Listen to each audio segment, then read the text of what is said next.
পরপর তিশার হাতে থাকা মোবাইলটা থেকে টুম করে একটা মেসেজের ধ্বনি ভেসে এলো। তিশা মোবাইলটা উঠিয়ে চোখের সামনে ধরল। স্ক্রিনে ভেসে উঠল সায়ানের নামটা। তিশা আঙুল দ্বারা ক্লিক করলো সেই মেসেজের ওপর। দেখতে পেল সায়ান লিখেছে, এই মুহূর্তে ওখান থেকে উঠে সোজা নিজের ঘরে চলে যাবে, নয়তো আমার থেকে খারাপ আর কেউ হবে না। তিশা ঢোক গেল, দ্রুততার সাথে দাঁড়িয়ে গেল। আমতা করে বলল, আমি এখন আসছি। আকাশ বাধা দিল তিশাকে। কপালে ভাঁজ ফেলে বলল, আমাদের লুডো খেলা এখনো তো শেষ হয়নি, মাঝপথে এভাবে খেলা ছেড়ে যাওয়া অনুচিত। তিশা শুনল না আকাশের কোনো কথা। সায়নের বারণ করা সত্ত্বেও এখানে দাঁড়িয়ে থাকার সাহস তার নেই। পরে দেখা যাবে ছেলেটার আদেশ অমান্য করার অপরাধে তার ঠ্যাংটাই ভেঙে দিল। তারপর কোথাও যাওয়া তো দূরে থাক, তার হাঁটা চলাই বন্ধ। তিশা তাড়াহুড়ো করে বেরিয়ে গেল। যেতে যেতে বলল, কাজ আছে একটু আমার, পরে না হয় আবার খেলবো। রাত বেড়েছে, চারিদিকটা কালো আঁধারে ঢাকা পড়েছে ইতোমধ্যে। ঘড়ির কাঁটায় টিকটিক করে জানান দিচ্ছে রাত 9:10।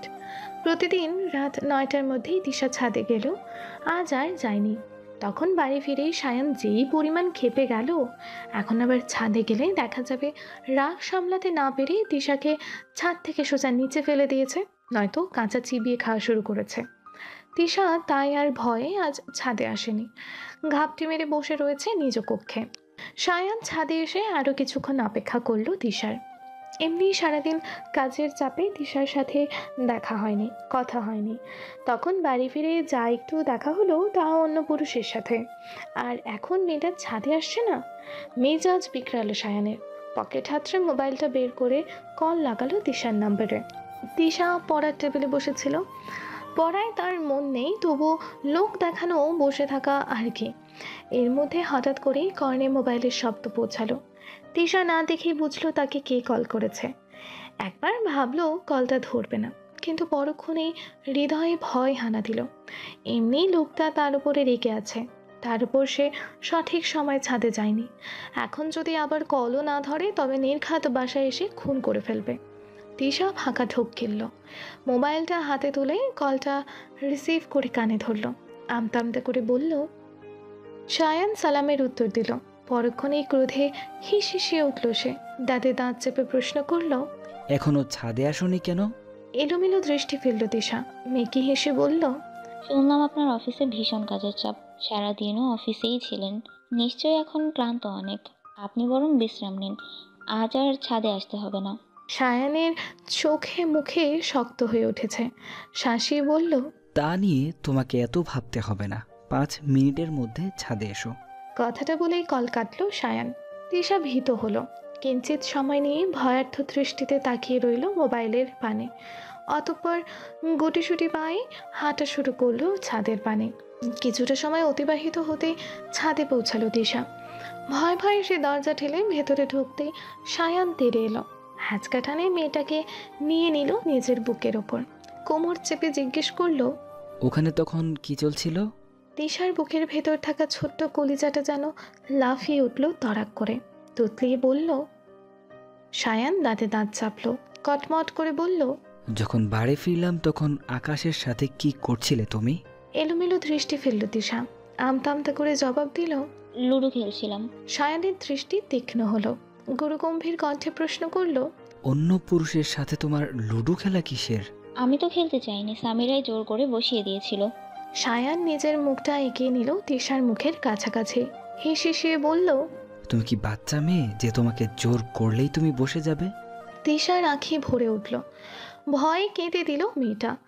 নাক টেনে টেনে বলল, আমি কি করতাম? সারাদিন আপনার কোনো খোঁজ খবর ছিল না। কতগুলো কল দিয়েছি, সে খেয়াল আছে আপনার?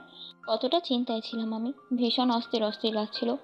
শেষে আপনার খোঁজ খবর না পেয়ে ছুটে গিয়েছিলাম আপনাদের বাসায়, কিন্তু আপনি সেখানেও ছিলেন না। তখন আকাশ ভাই আর সামিরা ধরলো লুডো খেলার জন্য। আমিও ভাবলাম এই লুডো খেলার অজুহাতে অপেক্ষা করি আপনার জন্য, তাই বসে গিয়েছিলাম লুডো খেলতে। সায়ান আগের তুলনায় একটু নরম হলো। হাত আলগা করে কোমলভাবে ধরল তিশার কোমল। নরম কণ্ঠে বলল, দুঃখিত, সকালে তাড়াহুড়ো করে মোবাইলটা বাসায় ফেলেই অফিসে চলে গিয়েছিলাম, তাই তোমার কল ধরেনি। তিশা সময় নিল একটু, নিজেকে সামলে বলল, আর অন্য ছেলে করছেন কেন বারবার? উনি তো আপনারই ভাই, তাই না? সায়ান শীতল দৃষ্টিতে তাকালো তিশার পানে, কিছুটা খাদে নামিয়ে কণ্ঠ বলল, আমি খুব স্বার্থপর দিশু। আমি আমার ভালোবাসার মানুষের পাশে কাউকে সহ্য করতে পারি না, নিজের ভাইকেও না। আর সেখানে আকাশ তো আমার আপন ভাই নয়, ফুপাতো ভাই।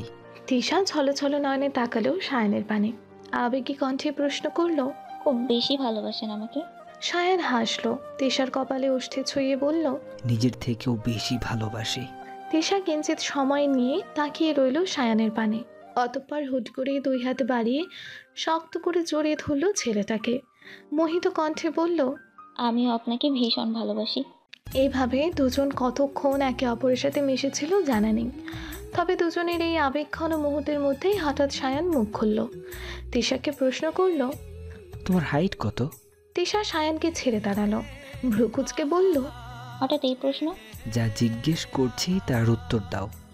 তিশা ভ্রুযুগল কুচকে রেখে জবাব দিল। সায়ান কপাল টানটান করলো, স্বাভাবিক কণ্ঠে প্রশ্ন করলো। আর আমার উচ্চতা কত বলো তো? তিশা চোখ বুলিয়ে সায়ানের পা থেকে মাথা অবধি চোখ বোলালো, ভালোভাবে পর্যবেক্ষণ করে বলল। মনে হয় 6 ফুট হবে। সায়ান ভ্রু বাঁকালো, সরু দৃষ্টিতে তিশার পানে তাকিয়ে বলল। 6 ফুট 9 হবে। আর তোমার ওজন কত? তিশা আমতা করলো একটু, ইতস্তত স্বরেই বলল। সায়ান ওষ্ঠ বাঁকালো, অতঃপর বলল। আর আমার ওজন কত জানো? তিশা এবার একটু বিরক্ত হলো, কতক্ষণ ধরে লোকটা কী সব উদ্ভট প্রশ্ন করে যাচ্ছে তাকে। তিশা বিরক্তি ভরা কণ্ঠে বলল। আপনার ওজন আমি কিভাবে জানবো? সায়ান ফিচেল হাসলো, তিশার পানে তীক্ষ্ণ দৃষ্টি নিক্ষেপ করে বলল। আমার ওজন 65 কেজি। থামলো সায়ান, পরপর শক্ত কণ্ঠে আবারও বলল। পরবর্তীতে আর যদি কখনো দেখি কোনো ছেলের সাথে হেসে হেসে কথা বলছো, হোক সে আমার ভাই, তবে তোমাকে মাথায় তুলে একটা আছাড় মেরে একদম ফাটিয়ে দিব বলে দিলাম। তিশা ভড়কে গেল, এই কেমন হুমকি?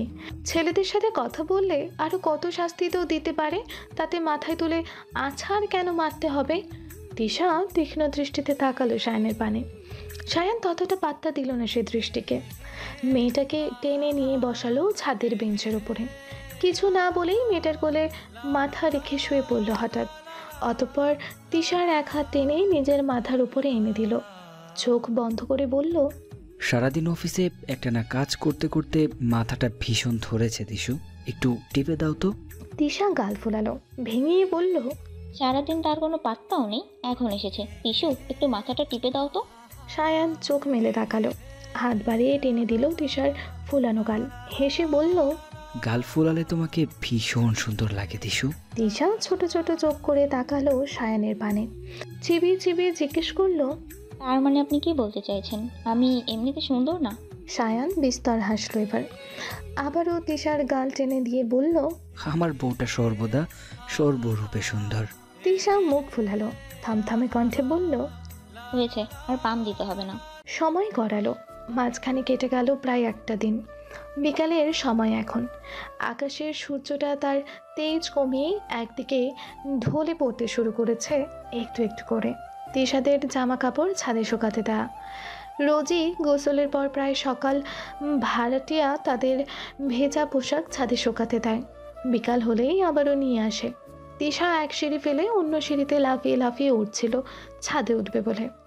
সায়ানদের ঘরের সম্মুখ থেকে যাওয়ার সময় হঠাৎ কেউ পিছু ডাকলো মেয়েটার। তিশা থমকে দাঁড়ালো, পেছনে ঘুরে দেখলো আকাশ হাস্যোজ্জ্বল মুখশ্রী নিয়ে দাঁড়িয়ে আছে। তাকে পিছু ফিরতে দেখেই আকাশ বলল। ছাদে যাচ্ছ তিশা? তিশার মনে পড়লো গতকাল সায়ানের বলা কথাগুলো, আকাশের সাথে কথা বললে আবারও নিশ্চয়ই রেগে যাবে লোকটা, কিন্তু কেউ নিজে থেকে এইভাবে কথা বলতে আসলেও বা তাকে এড়িয়ে যায় কিভাবে? তিশা সৌজন্য সূচক একটু হাসলো, ছোট্ট করে জবাব দিল। আকাশ সম্মুখের দিকে পা বাড়ালো, ছাদের পানে পা চালাতে চালাতেই বলল। চলো আমিও যাব, ঘরের মধ্যে বসে থাকতে থাকতে বোর লাগছে ভীষণ। তিশা ঢোক গেল, এখন এই লোকের পিছু ছাড়বে সে কীভাবে? আর সে তো খারাপ কিছুই বলেনি যে মুখের ওপর কিছু বলবে। তিশা আশেপাশে তাকালো, সায়নের তো এই সময় বাড়ি থাকার কথা নয়, তাছাড়া যতদূর শুনেছে ইদানিং ছেলেটার অফিসে কাজের চাপ খুব বেশি, আকাশের সাথে একটু আধটু কথা বললেও সায়ান দেখবে না নিশ্চয়ই। মনে মনে কিছুটা সাহস সঞ্চয় করলো তিশা। অতঃপর আকাশের পিছু পিছু উঠে গেল ছাদে। তিশা ভাগ্য বোধ হয় তার সহায় হলো না সেই দিন। ছাদের দরজাটা খুলতেই তার চোখের সম্মুখে ভেসে উঠল সায়ানের মুখশ্রী। বেশ শক্ত চোখ মুখ নিয়ে দাঁড়িয়ে আছে সে। আঁতকে উঠল তিশা। যেখানে বাঘের ভয় সেখানেই সন্ধে হয়। এই লোক এখানে কি করছে, তাও এই সময়? এর না অফিসে কাজ আছে? কাজ রেখে এর ছাদে কি? তিশার চিন্তা ভাবনার মধ্যেই আকাশ পা রাখলো ছাদের ভিতরে। সায়ানের পানে তাকিয়ে বলল, ছায়ানো তো দেখছি ছাদে, ভালোই হলো, 3জন মিলে আড্ডা দেওয়া যাবে। সায়ান তীক্ষ্ণ দৃষ্টিতে তাকালো তিশার পানে, দাঁতে দাঁত চেপে বলল, হুম। প্রতিদিন রাত 9টার দিকে তিশার ছাদে যাওয়ার সময় নির্ধারণ করা হলেও আজ সায়ান তাকে সন্ধ্যা 7টার দিকেই ডেকেছে।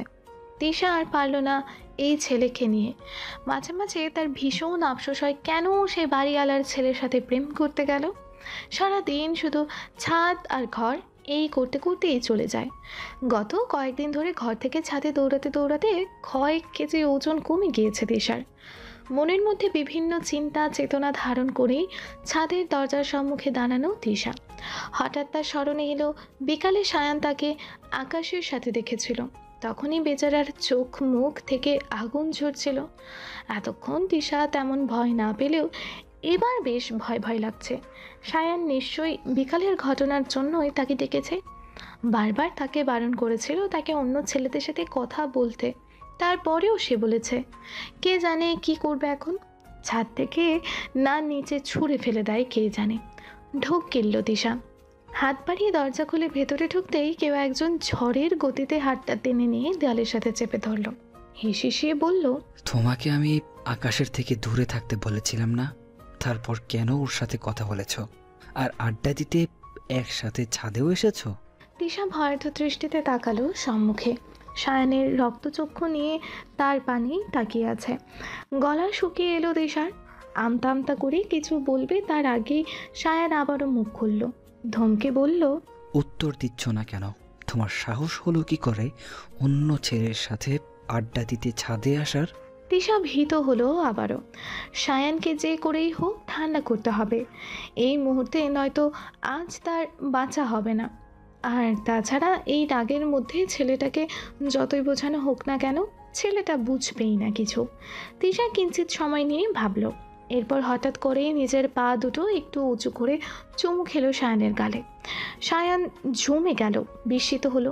কী থেকে কী হয়ে গেল বুঝে উঠতে সময় লাগলো একটু। সাথে সাথে গলে গেল ছেলেটা। চক্ষুদয় শীতল হলো ধীরে ধীরে। ছেলেটার ভেতরের সকল ক্রোধকে বিদায় জানিয়ে স্থান করে নিল একরাশ সুখকর অনুভূতি। সায়ান নিজের হাত বাড়িয়ে তিশার কোমরে হাত রাখল, টেনে নিল নিজের নিকট। একটু ঝুঁকে তিশার ওষ্ঠে ওষ্ঠ মিলিয়ে দিল। পরম আবেশে চোখ বন্ধ করে নিল তিশা। সায়ান আরও কিছুটা উন্মাদ হলো। নিজ ওষ্ঠ দ্বারা শুষে নিতে শুরু করলো তিশার ওষ্ঠের মধুসূধা। ওষ্ঠের প্রবল ঘর্ষণে নাচেহাল করে তুলল মেয়েটাকে। ঠিক এই সময়ে কারো পায়ের আওয়াজ কর্ণে পৌঁছালো তিশা এবং সায়ানের।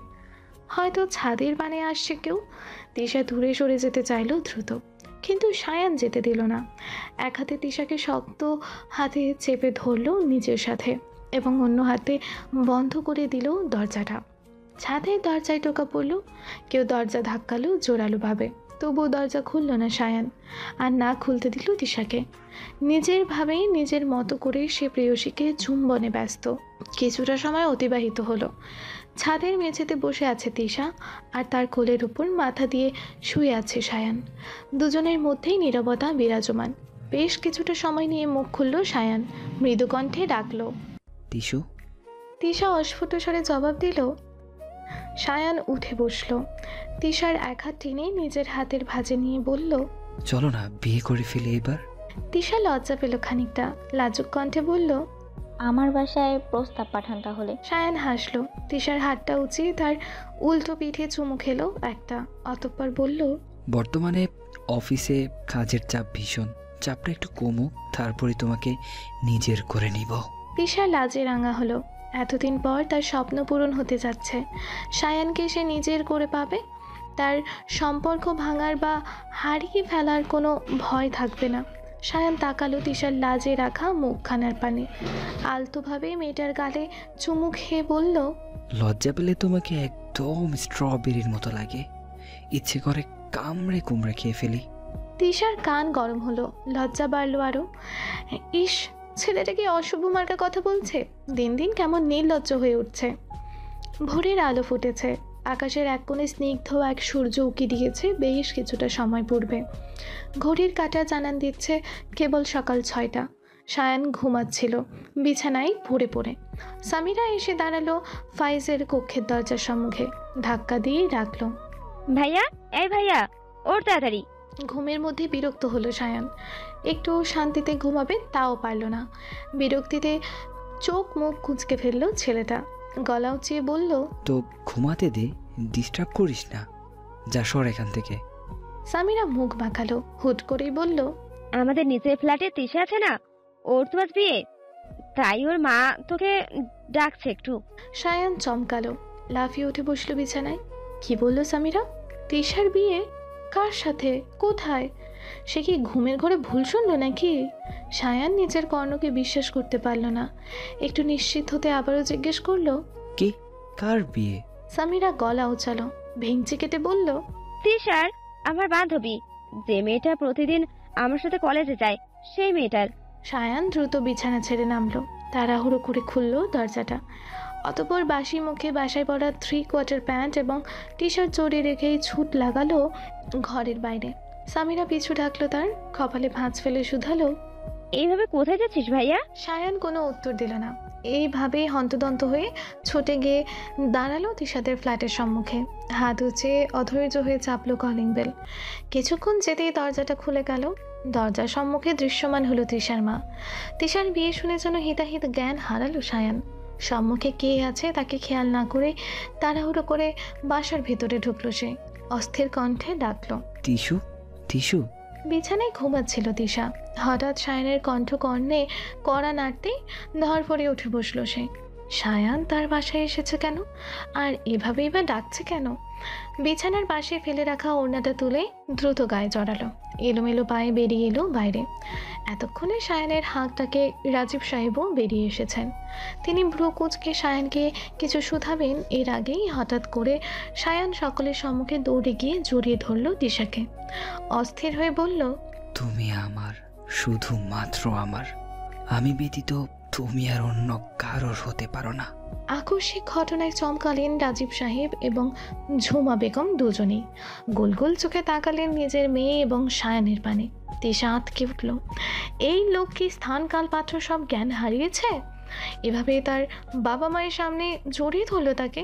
ঢোক গিলল তিশা, দুই হাতে নিজে থেকে ঠেলে সরিয়ে দিতে চাইলো সায়ানকে। আমতা আমতা করে বলল, কি হচ্ছে, এটাকে ছাড়ুন তাড়াতাড়ি, আব্বু আম্মু দেখছে। সায়ান ছেড়ে দিল দিশাকে। অপ্রস্তুত ভঙ্গিতে তাকালো রাজীব সাহেব এবং ঝুমা বেগমের পানে।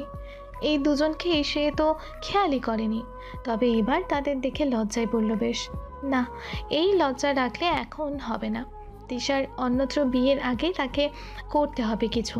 নিশ্চয়ই তিশার বাবা মা জোর করে মেয়েটার বিয়ে ঠিক করেছে, নয়তো তিশা তো তাকে ভালোবাসে, সেখানে অন্যত্র বিয়েতে রাজি হওয়ার কথা নয়। সায়নের একটু আগের লজ্জাভাব সরে গেল। সেখানে মনের ভেতরে রাজীব সাহেব এবং ঝুমা বেগমের হৃদয়ের একরাশ ক্রোধ জন্মালো। কত বড় সাহস এদের! তার অগোচরে তারই প্রিয়সীরকে জোর করে বিয়ে দিতে চাইছে এরা। সায়ান হাত বাড়িয়ে তিশার হাত চেপে ধরল, টেনে বলল, চলো আমার সাথে। তিশা ভ্রু কুচকাল, কপালে ভাঁজ ফেলে প্রশ্ন করল। সায়ান আশেপাশে সবার পানে তাকালো একবার, অতঃপর নির্লিপ্ত ভঙ্গিতে বলল, আমরা বিয়ে করব আজ, এক্ষুনি। কোনো কিছুর বিনিময়ে আমি তোমাকে হারাতে পারবো না। তিশা অবাক হলো, অবাক স্বরে বলল, এখানে আমাকে হারানোর কথা আসছে কোথা থেকে? আমি কি কোথাও চলে যাচ্ছি নাকি? সায়ান তীক্ষ্ণ দৃষ্টিতে তাকালো তিশার পানে, থমথমে কণ্ঠে বলল, কেন, তোমার নাকি আজকে বিয়ে? তিশা যেন আকাশ থেকে পড়ল। পরক্ষণে ভ্রু কুচকে বলল, এসব আজগুবি খবর পান কোথা থেকে? আপনাকে কে বলেছে আজ আমার বিয়ে? সায়ান কিছুটা অবাক হলো, কপালে ভাঁজ ফেলে বলল, কেন, একটু আগেই তো সামিরা বলল আজ তোমার বিয়ে। কথাটা বলে বিস্মিত ভঙ্গিতে তিশার মুখপানে তাকালো সায়ান। চোখ বড় বড় করে বলল। ও আমাকে মিথ্যা বলেছে? তিশা চোখ মুখ কুঁচকে তাকালো সায়ানের পানে, দাঁতে দাঁত চেপে বলল। সায়ান এবার অপ্রস্তুত হলো অত্যন্ত। চোরা দৃষ্টিতে তাকালো রাজীব সাহেব এবং ঝুমা বেগমের পানে। দুজনেই অগ্নি দৃষ্টিতে তাকিয়ে আছে তার পানে, যেন এক্ষুনি কাঁচা খেয়ে ফেলবে। অবশ্য কারো ঘরে ঢুকে তার সামনেই তার মেয়েকে জড়িয়ে ধরলে নিশ্চয়ই কেউ বাহবা দেবে না, উল্টো কেলানি দিয়ে জেলে পাঠাবে। সায়ান জোরপূর্বক হাসলো, আমতা আমতা করে বলল। একটু ভুল বোঝাবুঝি হয়ে গিয়েছে আর কি। আচ্ছা, এখন আসছি আমি। কথাটা বলেই আর দাঁড়ালো না সায়ন, হন্তদন্ত বেরিয়ে গেল তিশাতের ঘর থেকে। নিজেদের ঘরের পানে যেতেই সায়ান দেখলো সামিরাকে। মেয়েটা দরজার সম্মুখেই দাঁড়িয়ে আছে। লম্বা লম্বা পা ফেলে সেদিকে এগিয়ে গেল সায়ান। হুট করে চুল ধরে টান লাগালো সামিরার। ক্রুদ্ধ হয়ে বলল। তুই মিথ্যা বললি কেন রে পেতনি? সামিরা আমতা আমতা শুরু করলো। তুতলিয়ে জবাব দিল। কি মিথ্যে বলেছি আমি? সায়ান আরো জোরে চুল টেনে ধরলো সামিরার, দাঁতে দাঁত চেপে বলল। আজ নাকি তিশার বিয়ে? সামিরা নিজের চুল ছাড়ানোর চেষ্টা করলো সায়ানের হাত থেকে। মেকি হেসে বলল। ওটা তো তোকে ঘুম থেকে তোলার জন্য বলেছিলাম, কিন্তু তুই যে তা সিরিয়াস ভাবে নিয়ে নিবি কে বুঝেছে? সায়ান ক্রুদ্ধ হলো আরো, কটমট করে বলল। তাই বলে তুই এত বড় একটা মিথ্যা বলবি আমাকে? সামিরা বেশ টানাটানি করে নিজের চুল ছাড়িয়ে নিল সায়ানের হাত থেকে। পাগলের ন্যায় রূপ ধারণ করা চুলগুলোকে পেছনে ঠেলে জোরে জোরে নিঃশ্বাস নিল কয়েকটা, অতঃপর ঝাঁঝালো কণ্ঠে বলল। আজ না হয় মিথ্যে বলেছি, কিন্তু সবসময় এ কথা মিথ্যে হবে তেমন নয়। এভাবে নিজের ভালোবাসার মানুষকে দিনের পর দিন ফেলে রাখলে এক সময় না এক সময় তার পানে অন্য কেউ হাত বাড়াবেই। তিশা তো বয়স কম হয়নি, বিয়ের বয়স হয়েছে। 2 দিন পর ওর বাবা মা ভালো প্রস্তাব পেলে বিয়ের জন্য চাপ অবশ্যই ওকে চাপ দিবে। ভালো ছেলে পেলে ওর বাপ মা তো তোকে পাত্তা দেবে না, মাথায় রাখিস। তখন তোর সামনে থেকে অন্য কেউ তিশাকে বিয়ে করে নিয়ে চলে যাবে, আর তুই শুধু শুধু তাকিয়ে তাকিয়ে দেখবি।